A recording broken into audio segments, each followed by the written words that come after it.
Hi everybody, welcome back to the channel. Today we're going to step away from the interviews to hit the streets of Bangkok and show you the harsh reality of life some people face in this city. This is Klong Toi. It's a large district in Bangkok that houses the city's largest challenged community. Over 100,000 residents here live side by side in ramshackle houses.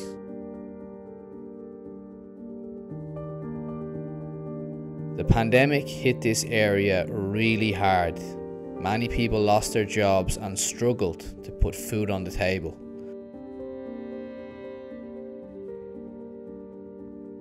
But two expat businessmen stepped up to the plate and started helping.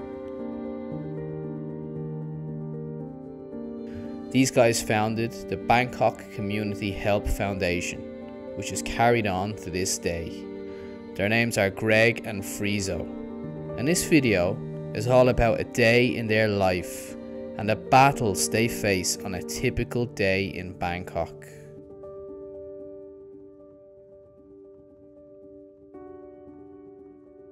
So in this video, you're going to see fire damage which left 100 residents homeless and destroyed over 30 homes.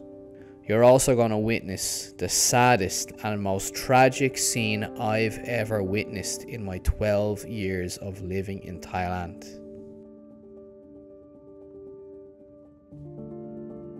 Then we're going to take a look at how these two expats haggle and do deals with other businesses to get the best products at the best prices to be used to help the impoverished local communities of Bangkok.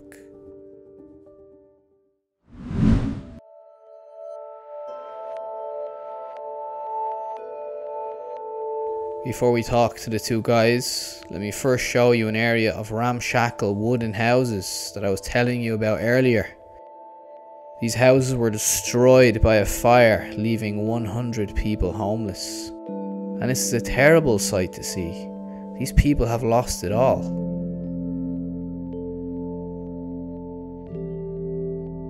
We're now going to pick up in the initial aftermath of the fire at a local youth centre where the homeless are now staying, and I'll let Friso fill you in. So Friso, what do we have here? Here we are at the Bangkok Youth Center where there was a fire a few days ago, probably you have seen. And we see here the response actually. Here you see where the people are sleeping that lost their homes. The Thai Red Cross is here, the Thai Army is here, we are here. So you can really see that everybody's coming together to try and help these people. So this is really, really good to see. And we're trying to give our support as much as we can. Everybody that's been affected by the fire sleeps here, yeah? Right. So are they now homeless? They are now homeless, yes. And what happens now? What's the next step for them? This is the question. So there are still many unanswered questions right now on where they're gonna go, if they're able to rebuild their house again. So this is really, for them, it's really a difficult spot now. Some of them are already moved out, so they're moving in with their families, but of course, they lost everything, all their possessions. So usually there's not a lot of, there's not a lot of help. I know that the government has offered 5,000 baht per room. That's owned by the person. If it was a rental home, it was 3,000 baht. So of course that's not enough. This is, barely covers, to buy. So 3,000 baht if they were renting a room. Right. That's the only government assistance they get. Right. That's the only. And they lost their whole home. Everything's gone. Yeah. There's no insurance. These kind of things. So these people are really in a bad spot right now. And it's going to depend on the landowner if the landowner will allow them to rebuild the housing. So this is something also we're trying to find out. In some cases, the landowner doesn't allow. Which in some cases is very convenient for the landowner because, they reclaim the land back that way. So there's still many questions. It's very hard to say right now, but we'll find out soon enough. And then we see what to do and see if we can maybe rehouse them, maybe we can help rebuild some homes. So let's see how we can help.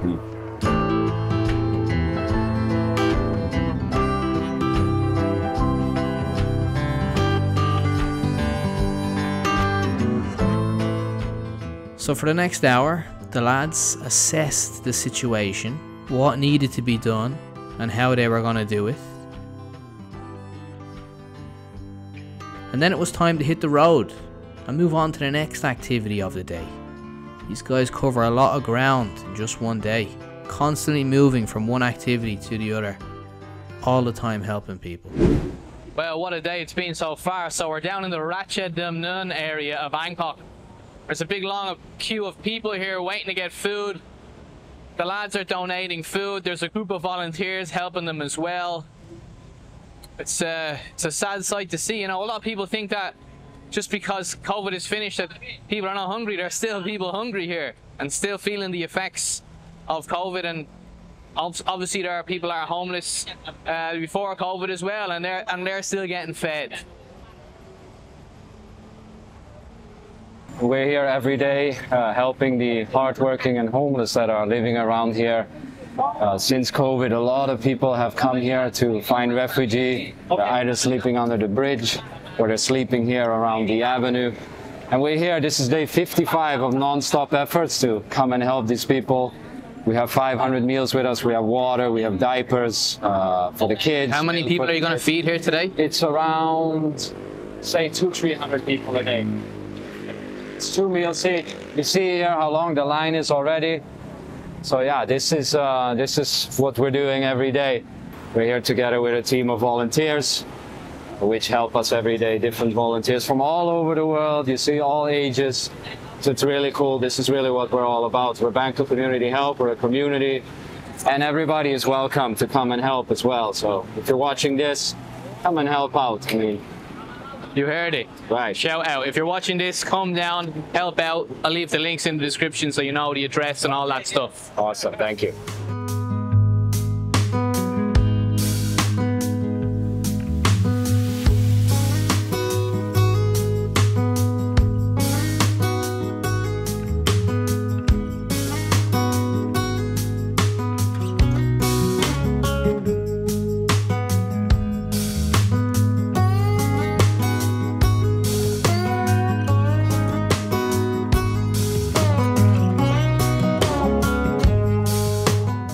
Now what you're about to see right now is the most terrible sight I've ever experienced in my 12 years of living in Thailand.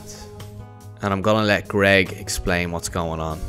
Greg, I've just witnessed a man that his stool is coming out of his stomach. It's terrible. A week ago we saw him and we got a hospital to send the ambulance, and he's under the 30-baht scheme. But in order for someone to be helped at a hospital or a doctor to treat someone, they need a Thai ID or some type of identification. So we wanted to take him to the police department. And when he heard that, he literally got up and ran away. So his van actually disappeared for like 3 or 4 days. And now, yeah, the situation is much worse than it was a week ago. And so we're going to contact the hospital again, and hopefully they come back out, and we just say, hey, you know, if he doesn't come up with the ID, he's going to die. You know, he will die. He will die. He will die. Yeah. So it's just a matter of days now. So yeah. I've never seen anything like that in my life. I'm shocked. That man is in terrible condition. He will die if he doesn't get help. Absolutely terrible. I can't get over that. It's really, really sad.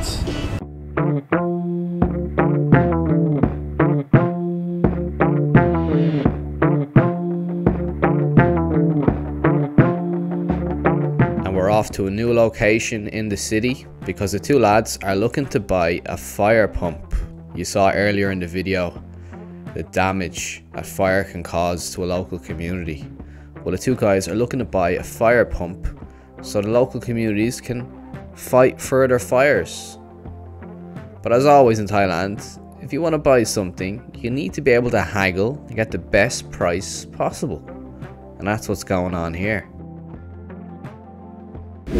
And the negotiation continues. They are talking about the price now, and it's certainly not cheap. And I don't know exactly how much it is because I don't want to pop my head in there and a camera in there and say, how much is it? You know, let them haggle first. Then we'll talk about the price, but I can tell you, it's not cheap. And the accessories as well. you need them for the pump, and they're expensive as well, like additional add-ons. So see what happens.